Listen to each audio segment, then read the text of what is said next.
ಜೃಂಭಮಾಣ ಉತ್ತಮಾಂಗಾಯ, ಫಳಫಳ ಹೊಳೆಯುವಂತಹ ಶಿರೋಭಾಗವುಳ್ಳಂಥವರು, ಅಂತಹ ವಾಯುದೇವರಿಗೆ ನಮಸ್ಕಾರ.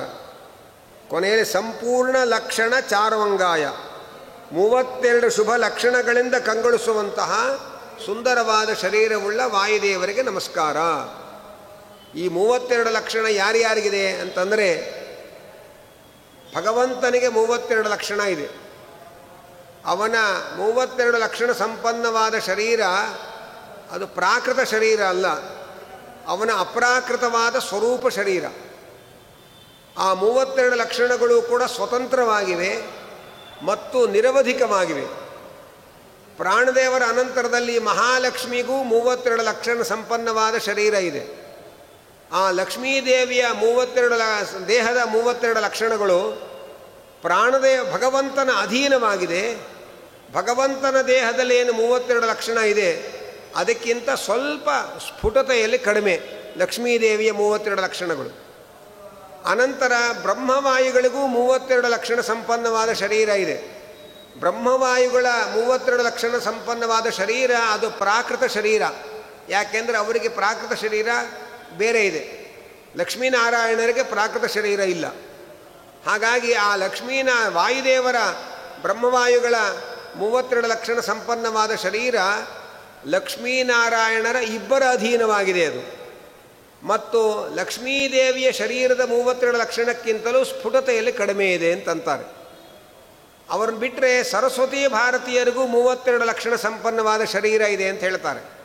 ಆ ಸರಸ್ವತಿ ಭಾರತೀಯರ 32 ಲಕ್ಷಣ ಸಂಪನ್ನತೆ ಇದೆಯಲ್ಲ, ಅದು ಲಕ್ಷ್ಮೀನಾರಾಯಣರ ಮತ್ತು ಬ್ರಹ್ಮವಾಯುಗಳ ಅಧೀನ. ಮತ್ತು ಬ್ರಹ್ಮವಾಯುಗಳ ಶರೀರದ 32 ಲಕ್ಷಣಗಳಿಗಿಂತಲೂ ಸ್ಪಷ್ಟತೆಯಲ್ಲಿ ಸ್ಫುಟತೆಯಲ್ಲಿ ಸ್ವಲ್ಪ ಕಡಿಮೆ. ಅಂತೂ 32 ಲಕ್ಷಣ ಸಂಪನ್ನ ಶರೀರ ಅವ್ರಿಗೂ ಇದೆ. ಅಲ್ಲಿಂದ ಮುಂದೆ ರುದ್ರದೇವರು ಇಂದ್ರದೇವರೆಲ್ಲ ಹೋದ ಮುಂದಿನ ತಾರತಮ್ಯದ ದೇವತೆಗಳಿಗೆ 28 ಲಕ್ಷಣ ಸಂಪನ್ನವಾದ ಶರೀರ, 26 ಲಕ್ಷಣ ಸಂಪನ್ನವಾದ ಶರೀರ, ಋಷಿಗಳಿಗೆ 1 ಲಕ್ಷಣ ಸಂಪನ್ನವಾದ ಶರೀರ ಅಂತಾರೆ.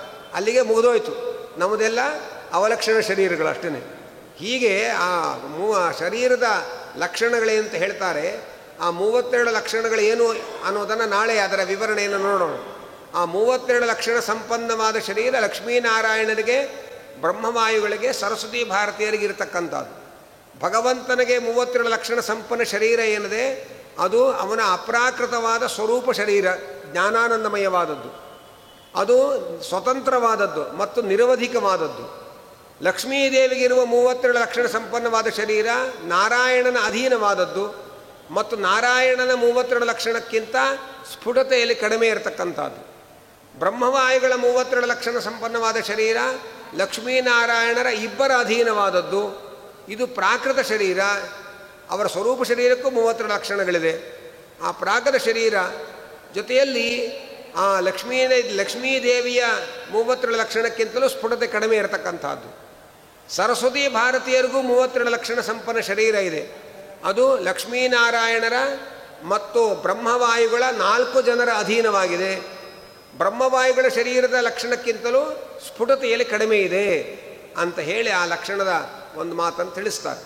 ಹಾಗೆ ಸಂಪೂರ್ಣ ಲಕ್ಷಣ ಚಣಂ ನವರಾಜಮಾನ ದ್ವಾರಾಂತರಂ ಪರಮ ಸುಂದರ ಮಂದಿರಂ ತತ್ ಅಂತ ಹೇಳಿ ಮಧ್ವವಿಜಯದಲ್ಲಿ ಆಚಾರ್ಯರ ಅವತಾರ ಆಗುವಾಗ ಆ 32 ಲಕ್ಷಣ ಸಂಪನ್ನವಾದ ಭಗವಂತನ ನೆಲೆಯಾದ ಮಂದಿರವನ್ನು ಪ್ರಾಣದೇವರು ಪ್ರವೇಶ ಮಾಡಿ ಈಚೆಗೆ ಪ್ರಕಟರಾದರು ಹಾಗೆ ಅಂತ ವರ್ಣನೆಯನ್ನು ನಾವು ಕೇಳ್ತೇವೆ. ಆದ್ದರಿಂದ ಸಂಪೂರ್ಣ ಲಕ್ಷಣ ಚಾರುವಂಗಾಯ ಅಂತ ಹೇಳ್ತಾರೆ. ಸಂಪೂರ್ಣವಾದ 32 ಲಕ್ಷಣವುಳ್ಳಂತಹ ಚಾರು ಸುಂದರವಾದ ಅಂಗಾಯ ಅಂದರೆ ಶರೀರವುಳ್ಳವರು. ರುಜುಪುಂಗವಾಯ, ಬ್ರಹ್ಮ ಪದವಿಗೆ ಯೋಗ್ಯರಾದಂತಹ ರುಜುಗಳು 100 ಜನ ಇದ್ದಾರೆ. ಅಂತಹ ರುಜುಗಳಲ್ಲಿ ಇವರು ಸೇರಿರತಕ್ಕಂಥ ರುಜುಶ್ರೇಷ್ಠರಾದವರು ರುಜುಪುಂಗವರು. ಮೊದಲನೇ ಎಲ್ಲ ರುಜುಗಳ ಹೆಸರುಗಳನ್ನು ನಮ್ಮ ಜಗನ್ನಾಥ ದಾಸರು ಹರಿಕಥಾಂಸಾರದಲ್ಲಿ ಆ ರುಜುಗಳ ನಾಮವನ್ನೆಲ್ಲ ಹೇಳ್ತಾರೆ. ಪುರಾಣೋಕ್ತವಾದ ರುಜುಗಳ ನಾಮಗಳ ಸಂಗ್ರಹವನ್ನು ತಿಳಿಸ್ತಾರಲ್ಲಿ. ಮೊದಲನೇ ರುಜುಗಳು ಕಲ್ಕಿ ಅಂತ ಶುರುವಾಗತ್ತೆ. ಅಲ್ಲಿಂದ 50 ಋಜುಗಳ ಒಂದು ಗುಂಪನ್ನು ಹೇಳಿ ಅಲ್ಲಿಂದ ಮುಂದೆ ಇನ್ನು 50 ಋಜುಗಳ ಗುಂಪಿನಲ್ಲಿ ಕೊನೆಯವರು ಬ್ರಹ್ಮದೇವರು, ಅವರ ಹಿಂದಿನವರು ವಾಯುದೇವರು, ಅವರ ಹಿಂದಿನವರು ಲಾತವ್ಯರು, ಹಾಗೆ ಅಂತ ಋಜುಗಳ ಗಣವನ್ನು ಪರಿಚಯ ಮಾಡಿಸ್ತಾರೆ. ಅಂತಹ ಋಜುಗಳು ಅಂತಂದರೆ ಏನು ಅರ್ಥ ಅಂದರೆ, ರುಜು ಅಂದರೆ ನೇರವಾಗಿರೋರು ಅಂತ ಅರ್ಥ. ಅವರ ಬುದ್ಧಿಯಾಗಲಿ ಅವರ ಇಚ್ಛೆಯಾಗಲಿ ಅವರ ಯಾವುದೇ ಪ್ರವೃತ್ತಿಗಳು ಕೂಡ ವಕ್ರವಾಗಿ ತಿರುಗಲ್ಲ, ನೇರವಾಗಿ ಭಗವಂತನ ಕಡೆಗೆ ಅಭಿಮುಖವಾಗಿರುತ್ತೆ. ಅಂತಹ ಋಜುಗಳಲ್ಲೇ ಶ್ರೇಷ್ಠರಾದವರು. ಆದ್ದರಿಂದ ಋಜುಪುಂಗವಾಯ.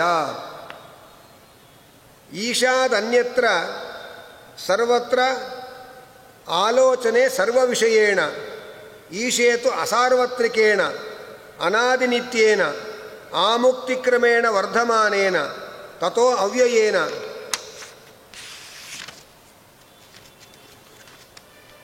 ವೇದೋಕ್ತ ಅಧಿಕ ವಿಷಯೇಣ ವೇದ ಸಂವಾದಿನ ಮಹಾಜ್ಞಾನೇನ.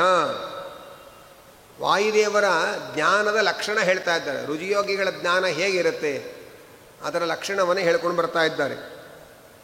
ಈಶಾದನ್ಯತ್ರ ಸರ್ವತ್ರ ಆಲೋಚನೆ ಸರ್ವ ವಿಷಯೇಣ. ಪ್ರಮಾಣ ಪದ್ಧತಿ ಮೊದಲಾದ ಗ್ರಂಥಗಳಲ್ಲಿ ಜ್ಞಾನಗಳನ್ನು ವಿಭಾಗ ಮಾಡುವಾಗ ಲಕ್ಷ್ಮೀನಾರಾಯಣರ ಜ್ಞಾನದ ಸ್ವರೂಪ ಬೇರೆ, ಅಲ್ಲಿಂದ ಮುಂದೆ ರುಜಿಯೋಗಿ ಜ್ಞಾನ ಅಂತ ವರ್ಣನೆ ಮಾಡ್ತಾರೆ.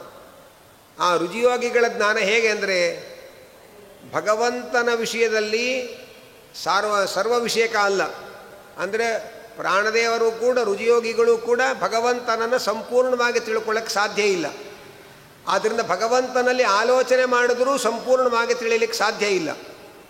ಆದರೆ ಭಗವಂತನನ್ನು ಬಿಟ್ಟು ಜಗತ್ತಿನ ವಿಷಯದಲ್ಲಿ ಅವರು ಭಗವಂತನನ್ನು ಧ್ಯಾನ ಮಾಡ್ತಾ ಇರ್ತಾರೆ. ಅದನ್ನು ಹೊರತುಪಡಿಸಿ ಜಗತ್ತಿನ ಕಡೆ ಗಮನ ಕೊಟ್ಟಾಗ ಎಲ್ಲದರ ಜ್ಞಾನವೂ ಅವರಿಗಿದೆ. ಆಲೋಚನೆ ಸರ್ವ ವಿಷಯಕ ಜ್ಞಾನ. ಅವರು ಆಲೋಚನೆ ಮಾಡಿದ್ರೆ ಅವರಿಗೆ ತಿಳಿಯದೇ ಇರೋ ಸಂಗತಿಯೇ ಇಲ್ಲ. ಹೀಗೆ ಜಗತ್ತಿನ ವಿಷಯದಲ್ಲಿ ಆಲೋಚನೆ ಮಾಡಿದಾಗ ಎಲ್ಲವನ್ನೂ ತಿಳಿಯಬಲ್ಲವರು. ಆದರೆ ಭಗವಂತನ ವಿಷಯದಲ್ಲಿ ಆಲೋಚನೆ ಮಾಡಿದರೂ ಕೂಡ ಪೂರ್ಣವಾಗಿ ತಿಳಿಯದೇ ಇದ್ದವರು. ತಲವಕಾರ ಉಪನಿಷತ್ತಿನಲ್ಲಿ ಬ್ರಹ್ಮದೇವರು ಈ ಮಾತು ಹೇಳ್ತಾರೆ ರುದ್ರದೇವರಿಗೆ, ನೋಡಪ್ಪ, ಭಗವಂತನ ಬಗ್ಗೆ ನಾನು ಪೂರ್ಣವಾಗಿ ತಿಳಿದಿದ್ದೇನೆ ಅಂತ ಯಾರು ತಿಳ್ಕೊಳ್ತಾರೆ ಅವರಿಗೆ ಭಗವಂತನ ಬಗ್ಗೆ ಏನೂ ತಿಳುವಳಿಕೆನೇ ಇಲ್ಲ ಅಂತ ಅರ್ಥ. ಯಾಕೆಂದರೆ ಅಲ್ಪವಾದ ಪರಿಮಿತವಾದ ನಮ್ಮ ಬುದ್ಧಿಯಿಂದ ಪರಿಪೂರ್ಣನಾದ ಅಪರಿಮಿತನಾದ ಭಗವಂತನನ್ನು ಪೂರ್ಣ ತಿಳಿಯಲಿಕ್ಕೆ ಸಾಧ್ಯ ಇಲ್ಲ ಅನ್ನೋ ತಿಳುವಳಿಕೆನೇ ಇಲ್ಲ ಅಂತ ಅರ್ಥ ಅವರಿಗೆ. ಆದ್ದರಿಂದ ಭಗವಂತನ ಬಗ್ಗೆ ಸರಿಯಾದ ತಿಳುವಳಿಕೆ ಅಂದರೆ ಏನು ಅಂದರೆ, ಭಗವಂತನನ್ನು ನಾವು ಪೂರ್ಣವಾಗಿ ತಿಳ್ಕೊಳ್ಳೋಕ್ಕೆ ಸಾಧ್ಯ ಇಲ್ಲ, ಇದೇ ಭಗವಂತನ ಸರಿಯಾದ ತಿಳುವಳಿಕೆ. ಬ್ರಹ್ಮದೇವರು ಹೇಳ್ತಾರೆ, ನೋಡಪ್ಪ, ತನ್ನ ಮಗನಾದ ರುದ್ರದೇವರಿಗೆ ಹೇಳ್ತಾರೆ, ಜಗತ್ತಿನಲ್ಲಿ ಎಲ್ಲರೂ ಏನು ತಿಳ್ಕೊಂಡಿದ್ದಾರೆ, ಬ್ರಹ್ಮದೇವರಿಗೆ ಪೂರ್ಣ ಜ್ಞಾನ ಇದೆ, ನಮಗೆಲ್ಲ ಅಲ್ಪಜ್ಞಾನ, ಬ್ರಹ್ಮದೇವರಿಗೆ ಪರಿಪೂರ್ಣವಾದ ಜ್ಞಾನ ಇದೆ. ನಾನು ಹೇಳ್ತೀನಿ ಕೇಳು, ನನಗೂ ದೇವರ ಬಗ್ಗೆ ಪರಿಪೂರ್ಣ ಜ್ಞಾನ ಇಲ್ಲ. ನಾನೇ ದೇವರ ಬಗ್ಗೆ ಪೂರ್ತಿ ತಿಳ್ಕೊಂಡಿಲ್ಲ ಅಂತಂದ ಮೇಲೆ ನೀನೇನು ತಿಳ್ಕೊಳ್ಳೋಕೆ ಸಾಧ್ಯ? ಆದ್ದರಿಂದ ನೀನು ಭಗವಂತನ ಬಗ್ಗೆ ಪೂರ್ತಿ ತಿಳ್ಕೊಂಡಿದ್ದೇನೆ ಅಂತ ಭಾವಿಸಬೇಡ ಅಂತ ಸ್ವತಃ ಬ್ರಹ್ಮದೇವರೇ ರುದ್ರದೇವರಿಗೆ ಹೇಳ್ತಕ್ಕಂಥದ್ದು ತಲವಕಾರ ಉಪನಿಷತ್ತಿನಲ್ಲಿ ಬರ್ತಾ ಇದೆ. ಆದ್ದರಿಂದ ಭಗವಂತನ ವಿಷಯದಲ್ಲಿ ಸರ್ವ ವಿಷಯಕ ಜ್ಞಾನ ಅಲ್ಲ. ಭಗವಂತನನ್ನು ಹೊರತುಪಡಿಸಿ ಜಗತ್ತಿನ ವಿಷಯದಲ್ಲಿ ಆಲೋಚನೆ ಮಾಡಿದರೆ ಎಲ್ಲವನ್ನೂ ತಿಳಿಯಬಲ್ಲಂತಹ ಸಾಮರ್ಥ್ಯ ಅವರ ಜ್ಞಾನದ ಸಾಮರ್ಥ್ಯ. ಈಶಾತ್ ಅನ್ಯತ್ರ, ಭಗವಂತನ ಹೊರತು ಬೇರೆ ಕಡೆಯಲ್ಲಿ ಜಗತ್ತಿನ ವಿಷಯದಲ್ಲಿ ಸರ್ವತ್ರ ಆಲೋಚನೆ ಸರ್ವ ವಿಷಯೇಣ, ಅವರು ಆಲೋಚನೆ ಮಾಡಿದಾಗ ಎಲ್ಲದರ ಜ್ಞಾನವನ್ನು ಅವರು ಸಂಪಾದನೆ ಮಾಡ್ತಾರೆ. ಈಶೇತು ಅಸಾರ್ವತ್ರಿಕೇಣ, ಪರಮಾತ್ಮನ ವಿಷಯದಲ್ಲಿ ಅವರು ಪೂರ್ಣವಾದ ಜ್ಞಾನವನ್ನು ಪಡೆದವರಲ್ಲ. ಯಾಕೆಂದರೆ ಪರಮಾತ್ಮನ ಬಗ್ಗೆ ಲಕ್ಷ್ಮೀದೇವಿಯೂ ಕೂಡ ಪೂರ್ಣವಾದ ಜ್ಞಾನವನ್ನು ಪಡೆದಿಲ್ಲ. ಅಲ್ಲ, ಭಗವಂತನ ಜ್ಞಾನವನ್ನು ಪೂರ್ಣವಾಗಿ ಪಡೆಯದೇ ಹೋದರೆ ಮೋಕ್ಷ ಆಗೋದು ಹೇಗೆ? ಅದಕ್ಕೆ ಭಗವಂತ ಯಾರಿಗೂ ಕೂಡ ತನ್ನನ್ನು ಪೂರ್ಣ ತಿಳ್ಕೊಂಡವರಿಗೆ ಮೋಕ್ಷ ಅಂತ ಹೇಳೇ ಇಲ್ಲ. ಹಾಗೆ ಹೇಳಿದ್ರೆ ಅವನಿಗೊಬ್ಬನಿಗೆ ಮೋಕ್ಷ ಸಿಗಬೇಕಾಗಿತ್ತು. ಮತ್ತು ಭಗವಂತ ಏನು ಹೇಳ್ದ, ಅವರವರ ಯೋಗ್ಯತೆ ಇದ್ದಷ್ಟು ಅವರವರು ತಿಳ್ಕೊಳ್ಬೇಕಷ್ಟೇ ಹೊರತು ನನ್ನ ಯೋಗ್ಯತೆ ಇರುವಷ್ಟು ತಿಳ್ಕೊಳ್ಳೋಕ್ಕೆ ಯಾರಿಗೂ ಸಾಧ್ಯ ಇಲ್ಲ. ಆದರೆ ನಿಮ್ಮ ಯೋಗ್ಯತೆ ಇದ್ದಷ್ಟು ನೀವು ಪೂರ್ತಿ ತಿಳ್ಕೊಂಡಾಗ ನಿಮ್ಮ ಪಾಲಿನ ಮೋಕ್ಷ ನಿಮಗೆ ಸಿಗತ್ತೆ. ಹಾಗೆ ಅಂತ ಅದನ್ನು ನಮಗೆ ಅರ್ಥ ಮಾಡಿಸ್ಲಿಕ್ಕೆ ಭಾಗವತ ಒಂದು ಸುಂದರವಾದ ಉದಾಹರಣೆ ಕೊಡುತ್ತೆ. ಎಲ್ಲ ಹಕ್ಕಿಗಳಿಗೂ ಕೂಡ ಬಹಳ ಎತ್ತರಕ್ಕೆ ಹಾರೋ ಶಕ್ತಿ ಇರಲ್ಲ.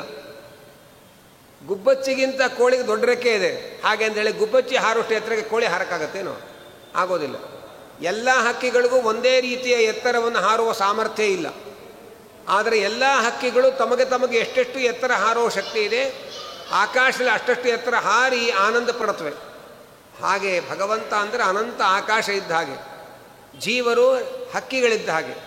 ಯಾವ್ಯಾವ ಹಕ್ಕಿಗೆ ಎಷ್ಟೆಷ್ಟು ಶಕ್ತಿ ಇದೆಯೋ ಅಷ್ಟಷ್ಟು ಮಾತ್ರ ಆಕಾಶದಲ್ಲಿ ಎತ್ತರಕ್ಕೆ ಹಾರಬಹುದೇ ಹೊರತು, ಅದರಿಂದಲೇ ಅವರು ಆನಂದ ಪಡಬಹುದೇ ಹೊರತು ಎಲ್ಲರೂ ಕೂಡ ಅತಿ ಎತ್ತರಕ್ಕೆ ಹಾರೋದಕ್ಕೆ ಸಾಧ್ಯ ಇಲ್ಲ ಎಂಬುದಾಗಿ ಭಾಗವತ ಬಹಳ ಸುಂದರವಾದ ಒಂದು ಉದಾಹರಣೆಯನ್ನು ಕೊಟ್ಟು ಈ ಅಂಶವನ್ನು ವಿವರಿಸ್ತಾ ಇದ್ದಾರೆ. ಆದ್ದರಿಂದ ಭಗವಂತನ ಪರಿಪೂರ್ಣ ಜ್ಞಾನ ಇದ್ದವರಿಗೆ ಮೋಕ್ಷ ಅಂತ ಹೇಳಲೇ ಇಲ್ಲ ಭಗವಂತ.